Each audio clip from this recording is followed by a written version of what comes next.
My name is Hayv Kahraman. I'm an artist in residence here at Shangri.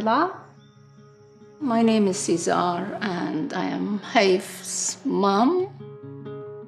The works I'm doing here, I have titled To the Land of the Waqwaq. This concept came to me as I was remembering fleeing Baghdad, and we were in our car going to Jordan, and I turned to my mom and I said, well, where are we going? I didn't know where we're going. I knew we were going to Sweden, but the only thing that came to my mind is Waqwaq.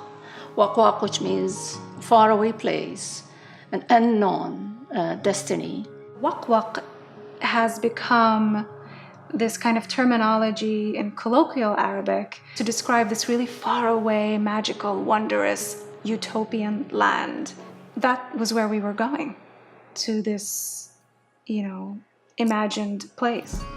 Walking around Shangri-La and experiencing the landscape, there was an instant kind of connection to that idea of the Waqwaq as this utopian space.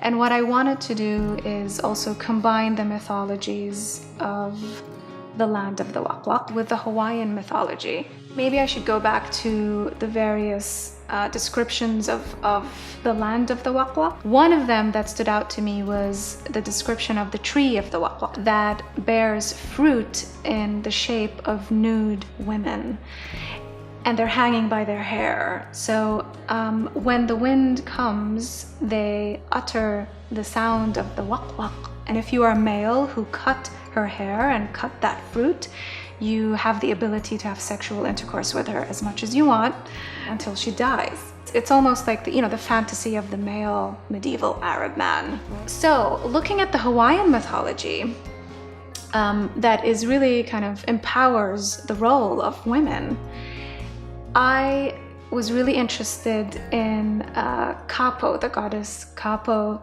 who has this amazing ability to detach her vulva and throw it as bait to save her sister. That this is the story. There are 3 works in this body of work. They offer a somewhat linear narrative of the story of the Waqwaq, but in my version, the women are actually cutting their own hair.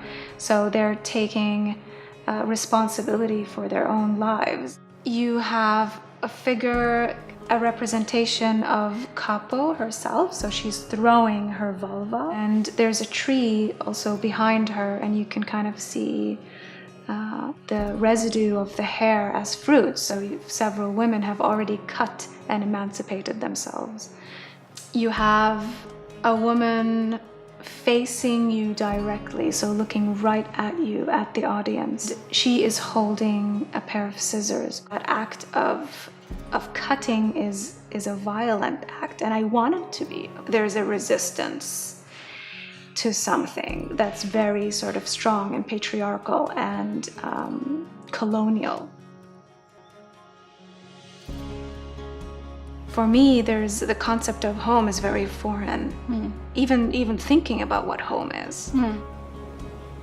Being here, it feels like we're just closer to where you grew up, where I grew up.